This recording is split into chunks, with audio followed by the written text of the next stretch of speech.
For more videos on people's struggles, please subscribe to our YouTube channel. On February 14th, Israeli Prime Minister Naftali Bennett arrived in Manama for a two-day state visit to Bahrain. This is the highest level visit since the two countries signed the Abraham Accords, normalizing ties in 2020. There's been a lot of high-level diplomacy among Abraham Accords signatories in recent times, including visits by Bennett and Israeli President Isaac Herzog to the United Arab Emirates. What kind of relationships have been built in the aftermath of the Abraham Accords, which was a key initiative of the Donald Trump administration? What motivations have driven the signatories? Rania Khalek of Breakthrough News explains.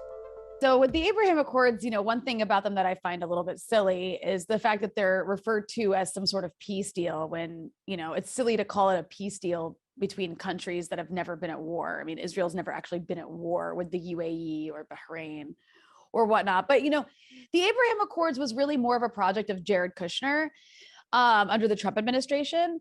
But of course, the Biden administration doesn't really, it doesn't oppose the Abraham Accords, but they're not really trying to expand them. The main concern of the Biden team is really trying to deal with the Iran deal and sort of placate the enemies of Iran. So they're not objecting too much to the Abraham Accords, but they're not pushing them so hard. It's really Israel that's pushing hard to continue to expand them, which you saw with the recent meeting between the Israeli Prime Minister Naftali Bennett going to Bahrain.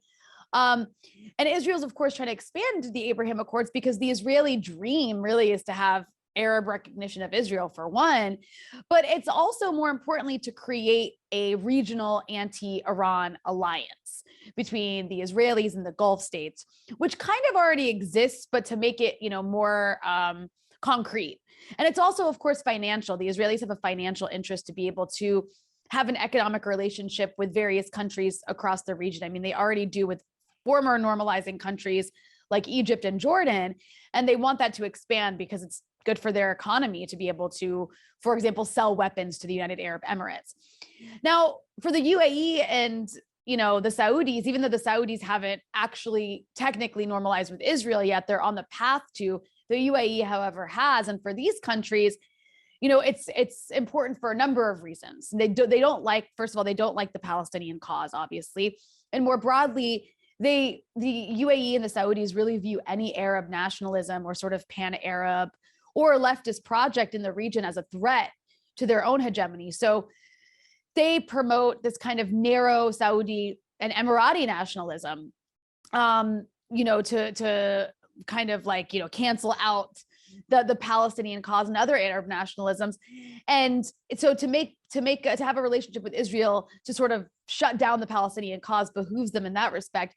But it's also about, like Israel, having this sort of beneficial economic relationship with a very wealthy and powerful country to, like I mentioned, buy Israeli weapons or make money off of Israeli tourists, which is what the UAE is doing now.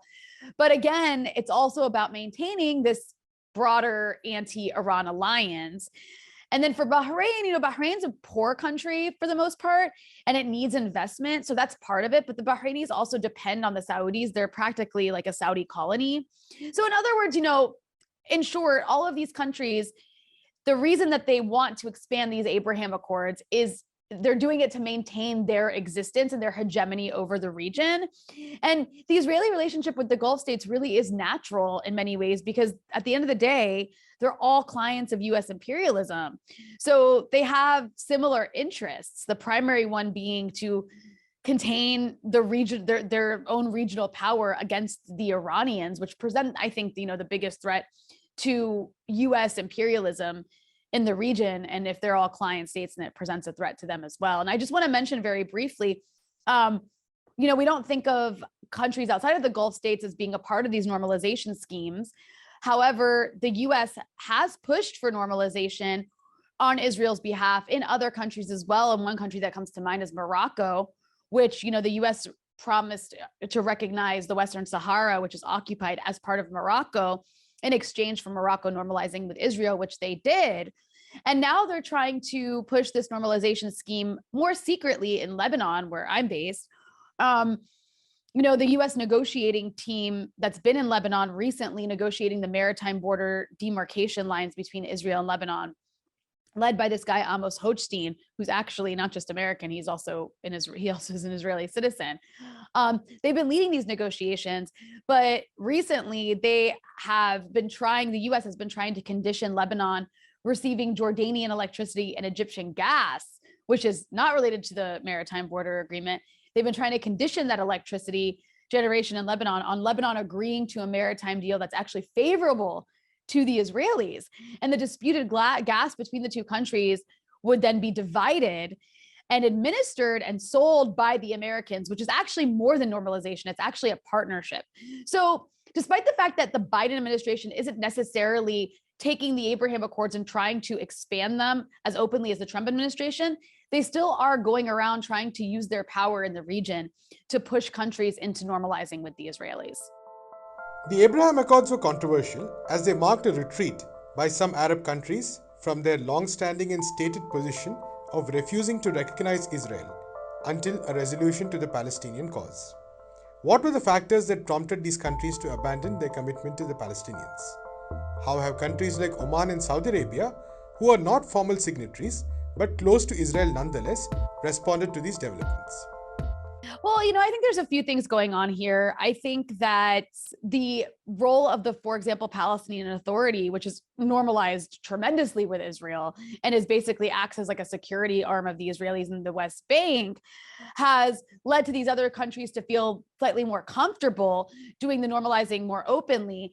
But it's also just, a determination that, in the past, it was kind of the belief across the Middle East that even if a government didn't really care about the Palestinians, the people on the ground did. So it was actually not possible, even for the most dictatorial governments, to normalize with the Israelis without huge pushback from their own populations.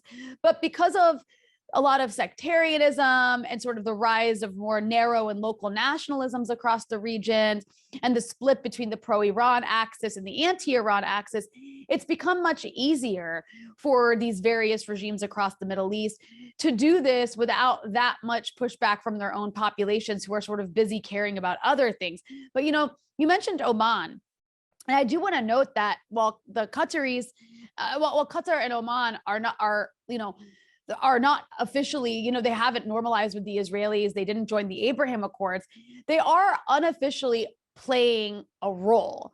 Qatar and the Omanis, they protected themselves from their greedy hegemonic Saudi neighbors in many respects and have managed to maintain good relations with Iran by offering, useful services to the Americans and even Israelis, like acting as back channels, and doing things like, the Qataris pay for the Hamas government in Gaza so that, Gaza doesn't completely collapse.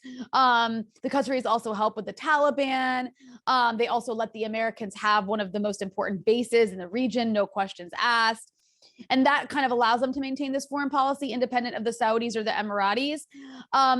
But then they also, through that sort of deal where they fund Hamas so that the Israelis don't have to worry about so much, there is sort of an unofficial kind of normalization process that has taken place there. So just because those countries might not officially join or haven't officially joined or don't have any future plans to officially join, they're still playing a regional role in normalizing Israel's existence, I guess, in the Middle East as a settler colonial state.